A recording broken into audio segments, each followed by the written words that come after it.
Number 10. Nagbabagong anino. Sa isang clearing sa masukal na gubat, may nakita ang research team na hugis tao sa thermal drone. Akala nila tao o ligaw na turista. Pero habang tumatagal ang pagmamasid, napansin nilang kakaiba. Parang walang ibang hayop na lumalapit. At mismong mga predator ay tila umiwas sa lugar na iyon na parabang may bawal na presensya. Bigla na lang, sa gitna ng tahimik na pag-scan, nagbago ang anyo ng figura. Mula sa humanoid, naging anyong halimaw na hindi nila maipaliwanag. Sa halip na lumapit, pinili nilang umatras at bantayan na lang mula sa malayo dahil alam nilang kahit anong gawin nila, sila ang dehado kapag nagkamali ng hakbang. Number 9. Higanteng halimaw. Sa liblib na moorlands ng Hilagang Kanluran, may wildlife photographer na nag-record ng napakalaking nilalang na halos hindi kasya sa frame. Mula sa layo, kitang-kita ang lawak ng katawan nito, matipuno, mabigat ang tindig at may kakaibang palamuting nakausli sa magkabilang gilid na parang frills o palikpik na hindi pangkaraniwang hayop na kilala natin. Mas lalo pang nakakatakot ang detalye. Sobrang haba ng buntot nito at ang ulo ay malapad at kakaiba ang hugis, parang hindi tugma sa anumang species na pamilyar. Imbes na ipagsapalataran ang buhay, dahan-dahan siyang umatras, pilit na hindi gumagawa ng ingay dahil pakiramdam niya isang maling galaw lang at mapapansin siya ng halimaw na iyon. Number 8. Habulang nakakatakot. May isang content creator na nagpapalipad lang ng drone malapit sa Hoya Baciu Forest. Kilala na ang lugar sa mga kwentong akaiba, pero iba ito sa inaasahan niya. Sa footage, may higanting humanoid na humahabol sa isang tao sa kalsada. At kahit malayo, ramdam ang bigat ng presensya nito sa paraan ng pagtakbo at paghabol. Ang pinaka-nakakakilabot, parang bilalaro lang nito ang biktima. Humihinto sandali para bigyan ng pag-asa, tapos biglang bibilis ulit para habulin at sumunod. Nahati ang isip ng nagre-record kung tutulong ba siya o tatakas, pero sa takot at instinct na mabuhay, pinili niyang lumayo. Dala ang video na mas nakakatakot pa kaysa sa mga kwento-kwento ng gubat.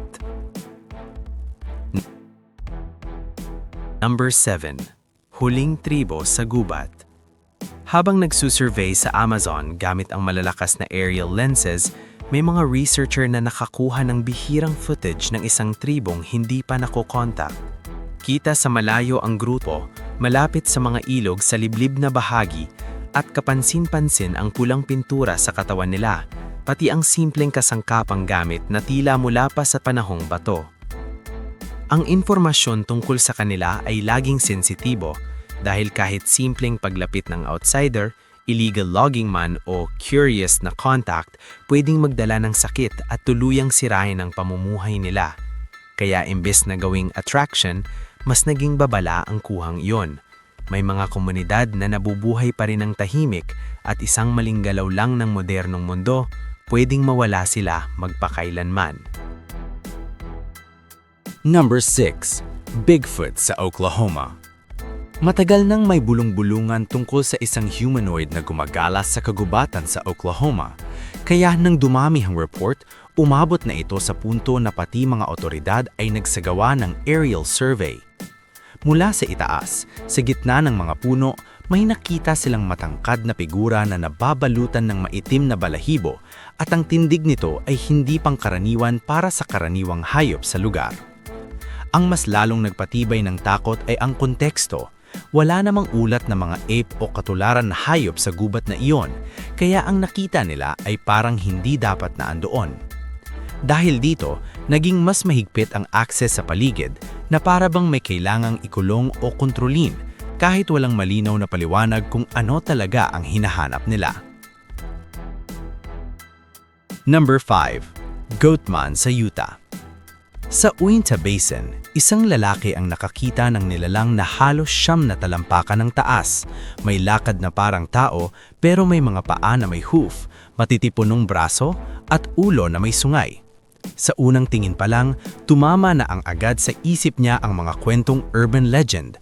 Ang Goatman, isang nilalang na matagal nang sinasabing nagpapakita sa mga liblib na lugar.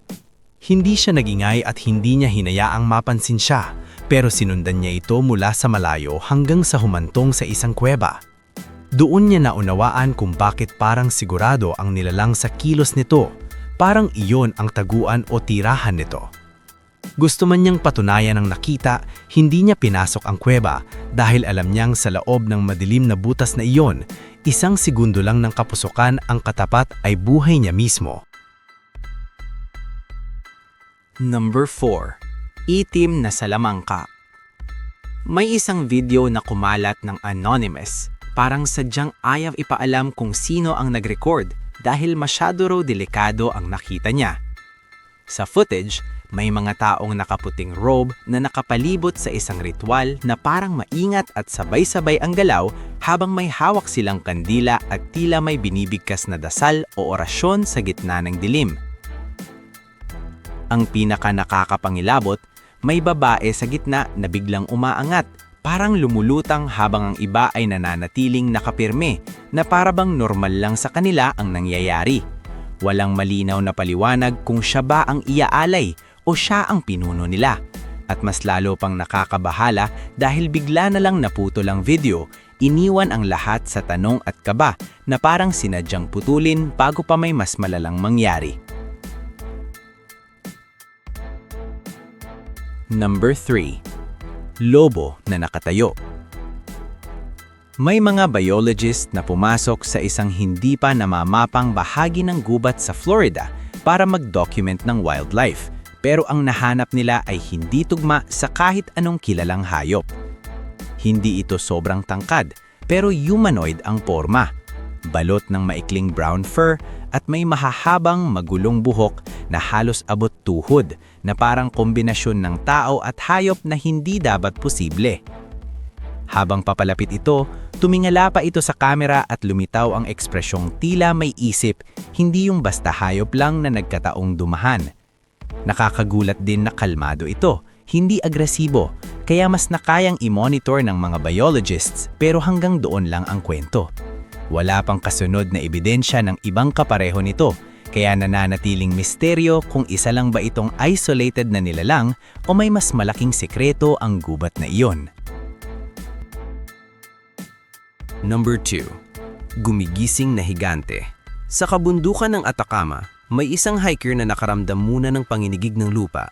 Parang may gumagalaw na napakalaki sa ilalim bago niya nasilayan ng isang napakalaking humanoid na anyo sa malayo. Sa kuha niya, mukhang bato ang nilalang na parabang matagal nang nakatayo roon at natutulog lang sa panahon, pero ngayon ay unti-unti nang nagigising. Mas nakakataka dahil kahit sa maikling footage, kita ang banayad na galaw, lalo na sa mga braso, na parang dahan-dahang bumabalik ang buhay sa isang dating imaheng hindi gagalaw. Hindi na niya hinintay kung ano ang susunod. Sa takot na baka tama ang hinala niyang totoong higante iyon, tumakbo siya palayo. Dala ang video na sapat para guluhin ang isip ng kahit sinong makakita. Number 1. Puting kirin sa gubat. Sa Shanangjia Forest sa China, isang lugar na parang laging balot ng ulap at mist, may botanist na naligaw at napadpad sa tabi ng batis. Doon niya nakita ang isang nilalang na puting-puti, may mahabang malasot-lang balahibo at may mga sungay na parang sa usa. Sa unang tingin, hindi ito mukhang ordinaryong hayop. Mas kahawig nito ang kirin na kilala sa mga alamat sa Silangang Asya. Kahit sinasabing mabait at banayad ang ganitong nilalang sa folklore, ang mismong pagiging imposible ng tanawin ang nakapigil sa kanya. Hindi siya lumapit, hindi niya sinubukang lapitan o gambalahin dahil alam niyang minsan ang pinakaligtas at pinakamatalinong gawin kapag may nakita kang hindi mo mapaliwanag ay umalis ng tahimik at iuwi na lang ang patunay na minsan parang may mga sandaling nabubutas ang normal na mundo.